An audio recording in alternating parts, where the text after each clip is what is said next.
नवी दिशा अकॅडमी या YouTube channel आपल्या सर्वांचं स्वागत आहे। आज आपल्याला अपूर्णांकाची बेरीज वजाबाकी कशी करायची ते शिकायचं आहे। अनेक विद्यार्थी असतात की त्यांना गणितामध्ये अपूर्णांकाची बेरीज आणि वजाबाकी जमत नाही।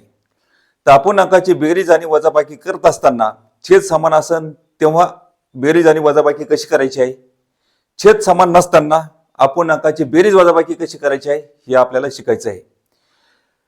तर यामध्ये अपूर्णांकाची बेरीज आणि वजाबाकीमध्ये लसावी काढावा लागत असतो छेदांचा।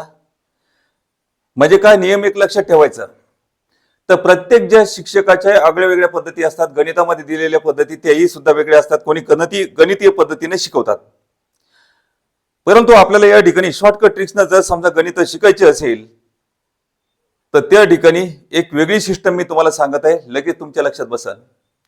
ज्या विद्यार्थ्यांना लसावी जमत असेल तर त्या विद्यार्थ्यांना अपूर्णांकाची बेरीज आणि वजाबाकी करायला सोपं जातं, कारण अपूर्णांकाच्या बेरीज आणि वजाबाकीमध्ये छेदाचा लसावी काढावा लागत असतो। ज्या विद्यार्थ्यांना लसावी आणि मसावी जमत नसेल त्यांनी डिस्क्रिप्शन बॉक्स मध्ये जायचंय आणि डिस्क्रिप्शन बॉक्स मध्ये लिंक दिलेली आहे, मसावी आणि लसावी कसे काढायचे 10 मिनिटांमध्ये मसावी आणि लसावी शिकाल आणि त्याच्यानंतर हा व्हिडिओ बघायचा आहे। यामध्ये सुद्धा कमी वेळेमध्ये आणि सोप्या पद्धतीमध्ये तुम्ही अपूर्णांकाची बेरीज आणि वजाबाकी शिकाल। तर चला, तर पहिलं आपल्याला समजायचं की अपूर्णांक कशाला म्हणायचंय। मग आता अपूर्णांक म्हणजेच काय, ज्या संख्या अंश आणि छेदामध्ये लिहिल्या जातात, ज्या संख्या अंश आणि छेदामध्ये लिहिल्या जातात त्याला अपूर्णांक म्हणतात। हिंदीमध्ये अपूर्णांकाला काय म्हणायचंय, भिन्न असं म्हणायचंय। भिन्न म्हणजे अपूर्णांक आणि अपूर्णांक म्हणजे काय, भिन्न। आता 2 नंबर लक्षात ठेवायचं, ज्या संख्या भागाकाराच्या स्वरूपात लिहिल्या जातात त्यांना अपूर्णांक असं म्हणतात। ज्या संख्या गुणोत्तराच्या म्हणजे उभे दोन टिंबे च्या स्वरूपात लिहिल्या जातात त्यांना अपूर्णांक असं म्हणतात। ज्या संख्या अंश आणि म्हणजे वर आणि खाली अशा स्वरूपात लिहिल्या जातात त्यांना अपूर्णांक असं म्हणतात। ज्या संख्या अपॉन मध्ये लिहिल्या जातात त्यांना अपूर्णांक असं म्हणतात। मग आता अंश आणि छेद कसा, आता इथं वर 15/3 म्हणजे अंशाच्या ठिकाणी 15 आहेत आणि छेदाच्या ठिकाणी 3 आहे। त्यानंतर 15/3 म्हणजे काय, 15 हे अंशाच्या ठिकाणी आहेत आणि 3 हे छेदाच्या ठिकाणी आहेत आणि भागेला चिन्ह मधात आलेलं आहे। आता गुणोत्तर म्हणजेच काय, उभे दोन टिंबे। मग आता 15 उभे दोन टिंबे 3 म्हणजे 15/3 म्हणजे अंशामध्ये 15 आहे आणि 3 छेदामध्ये आहे। ज्या संख्या वर म्हणजे 15 वर आणि खाली 3 आहे म्हणजे 15/3 अशा स्वरूपात लिहिल्या जातात त्यांनाच काय म्हणायचं, अपूर्णांक असं म्हणायचं आहे। अपूर्णांक कशाला म्हणायचं हे आपल्याला समजलेलं आहे। तर मग आता या ठिकाणी आपल्याला शॉर्टकट पद्धतीने गणित शिकायचे आहे। तर आता छेद समान असताना काय करायचं, लसावी तोच घ्यावा लागतो। उदाहरणार्थ छेदाच्या ठिकाणी 3 3 3 असतील तर लसावी 3च येईल, पण जेव्हा छेद समान नसतो तेव्हा प्रथम छेदाचा लसावी आपल्याला काढावा लागत असतो। मग अपूर्णांकाची बेरीज आणि वजाबाकी करताना प्रथम छेदाचा लसावी काढावा। आलेल्या लसावीला प्रत्येक छेदानं म्हणजे एका एका छेदानं भागायचं, आलेल्या भागाकारानं अंशाला गुणायचं आणि त्या ठिकाणी आलेल्या गुणाकाराची बेरीज किंवा वजाबाकी करायची। तर या ठिकाणी आपण उदाहरणासहित आपण समजून घेऊया। 5/2 4/2 तर दोन्ही छेद या ठिकाणी समान आहेत, म्हणजे 2 आणि 2 समान आहेत म्हणून त्या ठिकाणी लसावी तोच येतो म्हणजे 2 येतो। तेव्हा काय करायचं, अंशांशाची बेरीज करायची, म्हणजे अंश म्हणजे 5 + 4 मग 5 आणि 4 किती होईल, 9 9/2 म्हणजे काय, 4.5। त्यानंतर पहा 7/8 + 4/8 यामध्ये छेद समान आहेत मग लसावी तोच येईल म्हणजे 8 लसावी। अंशाची काय होईल, बेरीज होईल 7 + 4 7 आणि 4 किती, 11 आणि 7 + 4 7 आणि 4 11 तुम्ही लिहू शकता। त्याच्यानंतर छेदस्थानी किती, 8। आता हे आपण पाहिलं बेरजेच्या संदर्भात, कारण छोटे छोटे कन्सेप्ट सुद्धा आपल्याला माहिती पाहिजेत। 9/7 - 4/7 मग आता अपूर्णांकाची वजाबाकी करायची, छेद समान आहेत तर लसावी तोच आला। मग आता अंशाची वजाबाकी म्हणजे 9 - 4 9 मधून 4 गेले किती राहिले, 5 5/7 या ठिकाणी वजाबाकी आलेली आहे। तुम्ही 9 मधून 4 गेले 5 आणि छेदात 5 लिहितात, ही लिहिण्याची आवश्यकता नाही. 9 वजा 4 आपण 7 लिहिण्याची आवश्यकता नाही, जेव्हा तुम्हाला माहित झालं तेव्हा. त्यानंतर 15/10 वजा 13/10 छेद समान आहेत, लसावी तोच आहे. मग आता 15 मधून 13 काढू शकता तुम्ही. 15 मधून 13 गेले किती राहिले? 2. 2/10. याला संक्षिप्त रूप देऊ शकतात. संक्षिप्त रूप म्हणजे काय? काटछाट करून आलेला भागाकार. संक्षिप्त रूप म्हणजे काय? काटछाट करून आलेला भागाकार. 2 × 2 2 × 5 10 म्हणजे 1/5. 5/8 अधिक 7/2 यांचे छेद वेगळे आहेत. मग आता या ठिकाणी काय करायचं? प्रथम छेदाचा लसावी काढावा. आलेला लसावीला प्रत्येक छेदानं भागायचं. आलेल्या भाकरांना अंशाला गुणायचंय आणि अंश गुणाकाराची काय करायची? बेरीज करायची. 8 आणि 2.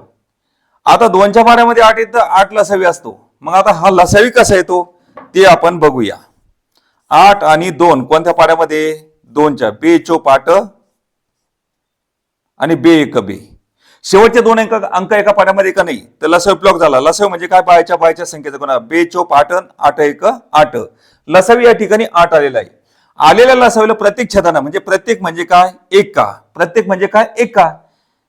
एका 8 न एका 2 न. प्रत्येक म्हणजे काय? एका 8 न. प्रत्येक म्हणजे काय? एका 2 न. भागायचं आटलं. 8 1 8 मधली संख्या या ठिकाणी मांडायची. 8 1 8 1 मांडायचा. त्याच्यानंतर 2 चोप 8 इथं चोपा मांडायचा आणि गुणीला करायचे 4. मग आता यांचा करा गुणाकार. 5 1 5 7 चोप 28. 8 छेदस्थानी जसे तसे लसावी. 28 आणि 5 33. मग याचं उत्तर किती आलं? 33/8. पहा कसं सोपं जातं. थोड्या वेळात तुम्हाला ऑटोमॅटिक अपूर्णांकाची बेरीज आणि वजाबाकी येईल. 9/7 अधिक 5/14 या अपूर्णांकाची काय करायची? बेरीज. 7 आणि 14 यांचा लसावी काय? 14 येणार. 7ची दुप्पट 14 म्हणजे 14 लसावी. या ठिकाणी लसावी काढून बघा. 7 आणि 14 कोणत्या पाड्यामध्ये? 7च्या. 7च्या पाड्याचं नाव डाव्या साईडने लिहायचं. 7 1 7 7 2 14. शेवटचे 2 अंक एका पाड्यामध्ये का नाही? लसावी ब्लॉक झाला. आणि लसावी म्हणजेच काय? बाहेरच्या संख्येचा गुणाकार. 7 1 7 7 2 14. आला लसावी 14. आलेला लसावीला प्रत्येक छेदानं भागायचं म्हणजे एका 7 न एका 14 न. 7 2 14 इथं गुणीला 2 करायचं आणि 7 1 14 1 14 1 14 1 14 1 न गुणायचं म्हणजे आता अंशाचा गुणाकार करा. 9 2 18 अधिक 5 1 5. मग 18 5 किती? 23 आणि छेदस्थानी 14 लसावी जसा तसा लिहा. म्हणजे याचं उत्तर किती आलं? 23/14.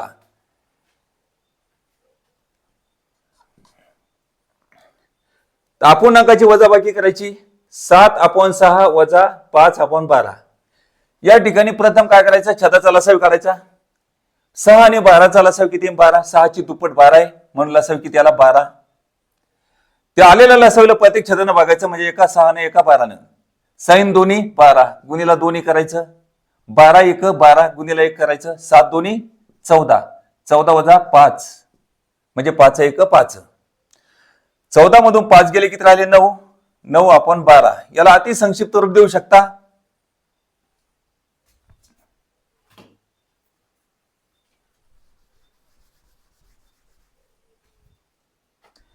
नऊ आणि 12 कोणत्या पाड्यामध्ये? 3च्या. 3 त्रिक 9 3 चोप 12 म्हणजे 3/4 हे उत्तर आलेलं आहे. त्यानंतर बघायचं आपल्याला 9/17 वजा 7/34. प्रथम काय करायचं? छेदाचा लसावी काढायचा. मग आता 17 आणि 34 यांचा लसावी किती येईल? 34. 17ची दुप्पट किती आहे? 34. नाही तर बघा या ठिकाणी 17 आणि 34 यांचा लसावी काढा. 17 आणि 34 कोणत्या पाड्यामध्ये? 17च्या. 17 1 17 17 2 34. शेवटचे 2 अंक एका पाड्यामध्ये का नाही? लसावी ब्लॉक झालाय. आणि लसावी म्हणजेच काय? बाहेरच्या संख्येचा गुणाकार. 17 1 17 17 2 34. तर लसावी किती आलाय? 34. मग आता आलेला लसावीला प्रत्येक छेदानं बघा. 17 2 34 दोन्ही मांडा.